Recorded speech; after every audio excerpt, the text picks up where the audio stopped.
સુરેશભાઈ વનકર કરીને ઇન્વેસ્ટર છે, બીઝેડ ગ્રુપમાં એમને રોકાણ કરેલું છે. એમની સાથે આપણે મુલાકાત કરીએ. આપનું નામ? વણકર સુરેશભાઈ, ગામ બલ્લાચા. જે બીઝેડ ગ્રુપ દ્વારા તો જરા વિસ્તારપૂર્વક બતાવશો? તો મારા મિત્રના મિત્ર કહીએ વાયા એ રીતના સમાચાર મળેલા કે આ રીતના બીજેડ ફાઇનાન્સ નામની સંસ્થા ચાલે છે કે જે આર્થિક રોકાણ પર સારું એવું વળતર આપે છે. તો પછી મેં પૂછ્યું કે એના માટે તપાસ કરવી, મળવું હોય તો કોને મળવું? તો એમને કીધું પ્રાથમિક ઓફિસ આવેલી છે. તો એ ઓફિસમાં આવેલું બીજેડ. તો તે ઓફિસના ફ્રેન્ચાઇઝી નિકેશભાઈ પટેલ કતપુરવાળા એ બેઠેલા. એમની સાથે વાત કરતા એમને બીજેડ વિશે બહુ મોટી મોટી વાતો કરી. અમારા સાહેબનું રોકાણ તો આર્થિક રોકાણો બહુ મોટા છે. એમનું તો ફોરેક્સ ટ્રેડિંગનો ધંધો છે, ફોરેક્સમાં ટ્રેડિંગ કરે છે. પણ મેં એમને પૂછ્યું કે હું પૈસા રોકું તો એનું વિશ્વાસ છું, વળતર આપો એનું. તેમને એવું સમજાવ્યું કે મારા સાહેબ ખરા ને એ તો ફોરેક્સ ટ્રેડિંગમાં પર ડે 8% 10% કમાય છે. એક વખત તો એ એવું બોલે મારા આગળ કે આજે સાહેબનો આજનો નફો 700 કરોડ આવું બોલે છે મારી સામે. પછી આવું થયું એટલે મેં રોકાણ કર્યું. હવે રોકાણ કર્યું તો વ્યાજ રેગ્યુલર આવતું હતું વ્યાજ, પણ છેલ્લા 2 મહિનાથી તારીખોનું આગા પાછું થતું એવું થયેલું. આ મહિને પણ થયેલું. પણ પછી આ છેલ્લા 4 દિવસથી મીડિયામાં જોયું, સમાચાર પત્રોમાં વાંચ્યું, અલગ અલગ ન્યૂઝ ચેનલો પર જોયું, એનાથી લાગ્યું કે આમાં તો મારું રોકાણ ડૂબી જશે. પહેલા તમને કેટલું તમારું રોકાણ કેટલું હતું અને કેટલું તમને ઇન્ટરેસ્ટ મળતું હતું? મારું રોકાણનો આંકડો તો હું જ્યારે FIR કરીશ આવતીકાલે હું પ્રાંતિજ પોલીસ સ્ટેશનમાં ફરિયાદ લખાવવાનો છું. કારણ કે રોકાણ માટે તો મારે સર્ટી ચેક કરવા પડે, એ બધું જોવું પડે. ગેરવેજ રોકાણ એવું સારી એવી રકમ હતી રોકાણમાં. તો અંદાજિત 5-7 લાખ. બરાબર. એના ઉપર તમને વ્યાજ કેટલું આપતા? એમના એવું કહેતા હતા કે દર મહિને 3% પ્રમાણે. જો તમારા લોકિંગ પીરિયડ પ્રમાણે મૂકવા હોય એવી સ્કીમ હતી. લોકિંગ પીરિયડ એટલે એવી વાત એ સમજાવતા હતા એવું નિકેશભાઈ કે તે બીજા બધા રોકાણકારો મારા મિત્રો જે પણ કહેતા હતા કે 2 વર્ષ માટે ફિક્સ મૂકવો, દર મહિને વ્યાજ ના લેવું હોય, 2 વર્ષે ભેગું જ લેવું હોય તો પર મંથ 5%. બીજી એટલો ભાવની જાહેરાત એવી આપતા હતા કે તમે 3% પ્રમાણે પૈસા રોક્યા હોય પણ તમારા નીચે કોઈ વ્યક્તિના પૈસા રોકાવડાવો તો એનું 1% તમને મળે.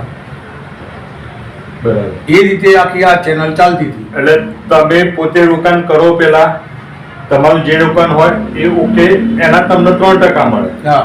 અને તમે બીજાના કોકના લાઈન આવો એનો 1% એડિશનલ મળે. એટલે ટોટલ 4%. 4% થયા. એ 4% થયા. એ રીતના અલગ અલગ લેવલ બનાવેલા લોકોએ, 10 લેવલ સુધી. 10 લેવલ. બીજી વાત, ફ્રેન્ચાઇઝીઓના કેટલા આપતા હતા એ પણ એક અલગથી તપાસનો વિષય છે.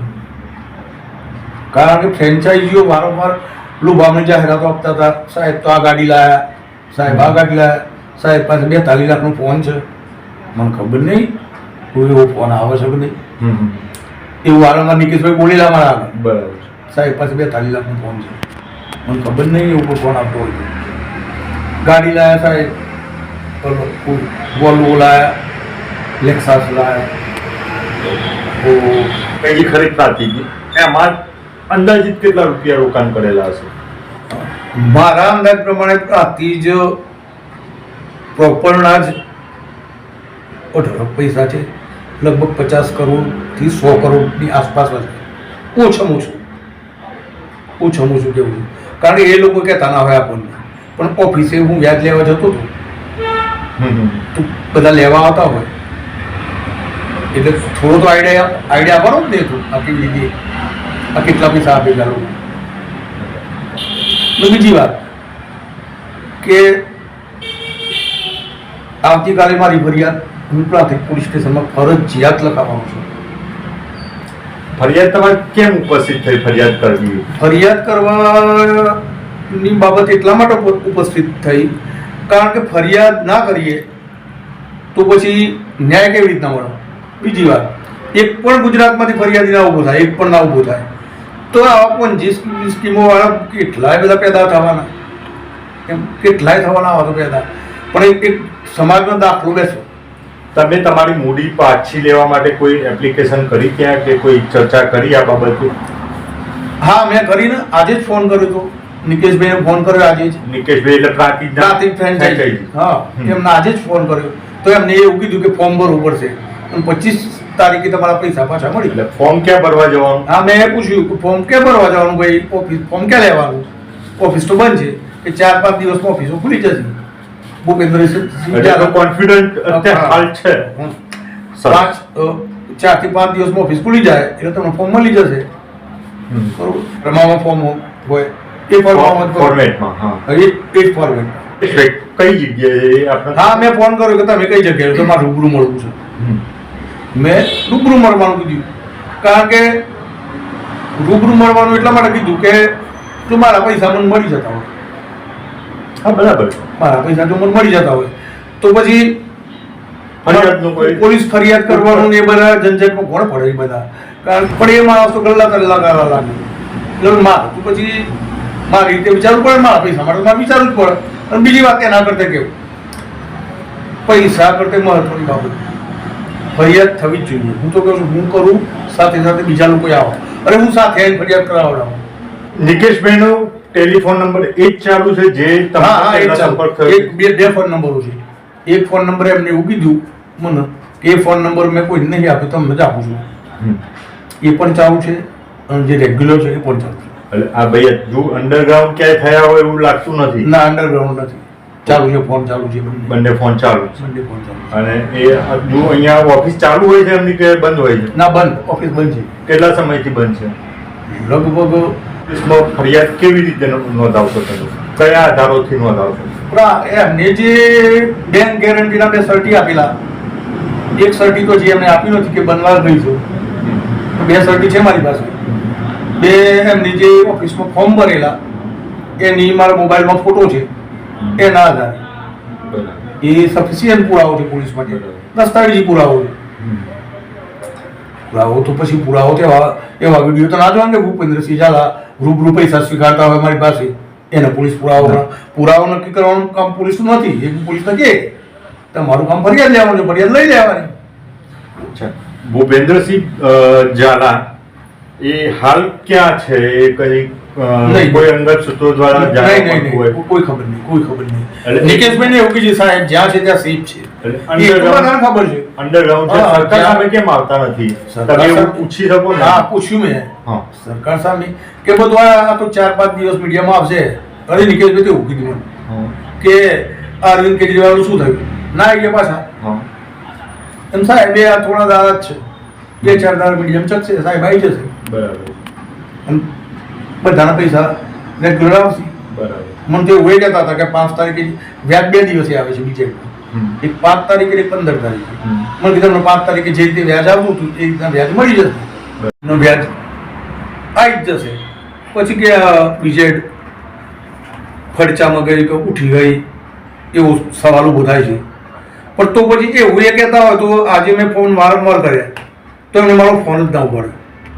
એમને 2 નંબર આપે છે, વોટ્સએપ કોલ કરે, ના ઉપાડ્યો. પછી એના પહેલાં મારી વાઈફે કોલ કર્યો, ત્યારે હું ઘેર નહોતો, હું બજારમાં આવેલો હતો. તો એને વાત કરી તો એને બધા ગલ્લા કરવા માટે બધા કે ફોર્મ ભરવું પડે, એના પછી 25 તારીખે આપે, એ બધી વાત કરવા લાગે. એટલે પછી મેં પણ વિચાર્યું કે આ બધા બા ના કહેવાય, આના માટે એક જ કરવું પડે કમસે કમ પૈસાની વાત પૈસા પાછી પોલીસ ફરિયાદ તો કરીએ જ. કોર્ટ, પ્રશાસન, પોલીસ ન્યાય આપશે. CID ક્રાઇમ તપાસ હાથ ધરી છે. તપાસમાં સરસ તપાસ ચાલી રહી છે. સરકાર પ્રત્યે બહુ માન છે. BJPની સરકાર પ્રત્યે બહુ માન છે. સરસ તપાસ ચાલી રહી છે. તપાસમાં બધી સરસ છે. પણ હું મારા એંગલથી કહું છું, એ તપાસ થી વ્યક્તિ તરીકે મને ફાયદો તો જ થાય. હું મારું જ વિચારું, બીજાનું નહીં. કે મારી ફરિયાદ થાય તો મારા પૈસા સિક્યુર થાય. આજે નહીં તો કાલે પણ ફરિયાદ સિવાય કેવી રીતના પૈસા લેવાના આવા લોકો પાસે? પણ આવા મેં ઘણા બધા ઇન્વેસ્ટરોનું મળ્યું, ઘણા બધાને ઓળખું છું, મોટી મોટી રકમવાળાને પણ ઓળખું છું. તો એ લોકો બહાર આવવા તૈયાર નથી. અમારે તો કે સાહેબ આપી દેશે પૈસા. એમ ન થવાય. એમનું ભૂપેન્દ્રસિંહનો ડર લાગતો હોય, મને કોઈનો ડર લાગતો નથી. આવતીકાલે ફરિયાદ થવાની. પ્રાંતિક પોલીસ સ્ટેશનમાં ફરિયાદ થશે. પ્રાંતિક પોલીસ સ્ટેશનમાં જઈને હું ફરિયાદ લગાવીશ, FIR કરાવીશ. જો પોલીસ FIR નહીં પાડે તો મારી પોલીસ ફરિયાદ નથી લેતી એ મતલબની હું SP કચેરી જાણ કરીશ. ત્યાં વર્દી લગાવીશ SP કચેરી. વર્દીમાં એવું લગાવીશું કે પ્રાંતિક પોલીસ મારી ફરિયાદ નથી લેતી, તો પ્રાંતિક પોલીસના કોઈ વ્યક્તિગત હિતો સંકળાયેલા છે ભૂપેન્દ્રસિંહ ઝાલા સાથે. એનાથી તો બીજું શું કારણ હોય પોલીસનું? પોલીસનું કામ જ ફરિયાદ લેવાનું છે. ફરિયાદ લઈ લેવી જોઈએ. એમને નહીં લેવાના તો પછી કારણો હોય તો, અને કારણો હોય ભૂપેન્દ્રસિંહની બાબત આવતી હોય તો એમાંથી હિતો જ હોય, બીજું તો કોઈ ના હોય. બીજામાં આમાં કયા કેવા વ્યક્તિઓના ઇન્વેસ્ટ કરેલા પૈસા છે એ થોડુંક પ્રકાશ પાડશો? આમાં હું ઓળખું છું ત્યાં સુધી મોટાભાગના ટીચર છે, પોલીસના પણ પૈસા છે, આમાં અધિકારીઓ, વેપારીઓ, આ બધાના પૈસા છે. તો આપણે મન બનાવી જ દીધું છે કે આવતીકાલે પ્રાંતિક પોલીસ સ્ટેશનમાં ફરિયાદ નોંધાવવાની. જ્યાં ફરિયાદ નોંધાવવાની, કોઈ પણ સંજોગોમાં નોંધાવવાની. કેમેરામેન રંજીત મકવાણા સાથે મુકેશ પરમાર, ગુજરાત નિર્માણ, પ્રાંતિજ.